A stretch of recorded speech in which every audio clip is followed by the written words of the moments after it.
What's the one thing, if he did, what's the worst thing that you think he did in his 3.5 years or whatever as mayor? Because you voted with him most of the time. Not running for re-election. Well, it gives you the opportunity, though. Well, you know. All right. Well, so how are you going to, you've talked about some of these visionary projects and things like that, and how are we going to attract more businesses to Dallas and not just the county or the surrounding suburbs or places like that that tend to be growing, but how can we grow the business community here in Dallas, in the city? Well, I chair the Economic Development Committee, and my background, I'm a private sector person. You know, 6 years ago I was out there like, you know, the rest of the private sector. I spent an inordinate amount of time internationally. I've done business in Europe, Asia, South America, all over the world. One of the things that we've changed since I've been on the council is we've made an international reach. We're out there selling the city of Dallas, not only domestically to the other parts of the United States, but on an international basis, because that's where our competition is. We've had a huge influx of business, not only on a national basis, but international. We aggressively went out and moved AT&T here. We didn't do it the old way. We didn't wait around for them to say, oh, Dallas is a great city. Let's think about moving there. We go to these businesses and we show them why it's better for their bottom line to be operating in Dallas, Texas than San Antonio or Kansas City or any other city. We have almost a constant stream of people coming from what I call the rusty Northeast, Michigan, Pennsylvania, New York, you know, California, both coasts. They're always here. They're looking at what we have to offer as a city, what it'll cost them to do business here, and we've got a good story to sell. And we're out there proactively selling it, and we're seeing the results. You're seeing companies like AT&T move here, Comerica Bank moved from Detroit. I mean, Detroit, a city that had a population of almost 3 million people 20 years ago. It's got a population of, I think, around 700,000 today. What that means is 2.2 million people left Detroit for somewhere, and a good share of them are moving down here. Texas is a real good environment for business. We've got basically a low tax structure. In New York City, they tax you the minute you're born, every penny you earn, and when you die, they tax you. That's not the environment that businesses like to deal with. So we're giving them an opportunity to change. One of the things that we've done specifically to separate Dallas from the suburbs is we created what's called the City of Dallas Regional Center. And that's a project I started about 4 years ago. It took about 3.5 years to implement. It wasn't easy to do. It's a federal program that allows foreign nationals who pass a background test to invest $500,000 in a project in the city of Dallas, create 10 jobs for U.S. citizens, and allows them to move to the head of the line and get a green card for immigration purposes. That brings money into the city of Dallas. We closed the deal a couple of weeks ago under that program, a $15 million deal.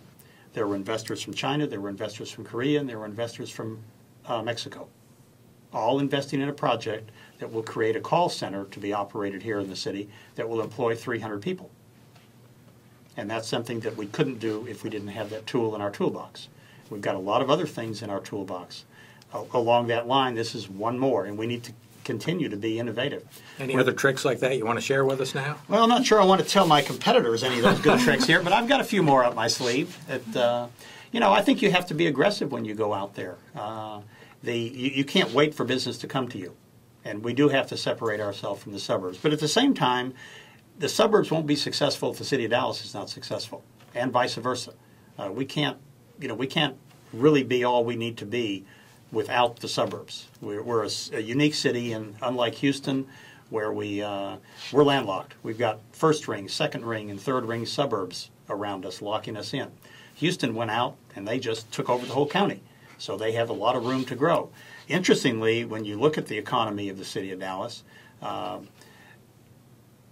you've got the New York area, you've got LA, you've got Chicago, and you've got the Dallas metro area. We're the 4th largest economic area in the United States, and that says a lot for where we are, and we're continuing to grow.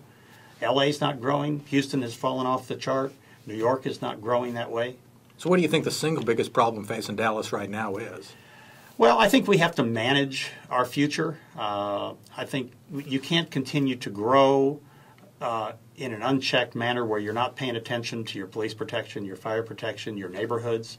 I mean, obviously, if you have people moving in, you're seeing redevelopment, you have to be cognizant of the fact that we've got a lot of well-established residential neighborhoods, and we need to focus our growth and make sure it happens the right way. it's projected that we're going to gain about another 1 million people every 5 years in this area. They're going to go somewhere. You've got street issues, you've got air quality issues, a lot of things that go with it. So it's managing that vision and making sure that you do it in the right way. You talked earlier, if you don't mind, we'll jump back to some of the big projects. The American Airlines Center was a far more hotly contested issue than the Convention Center Hotel. It passed by 50 point something, 0.0000 whatever, barely passed. We went out and issued 30-year bonds for that. We're redeeming them later this year, 14 years early. So I would say that our financial projections that we made on that were very, very conservative, and were good for the city.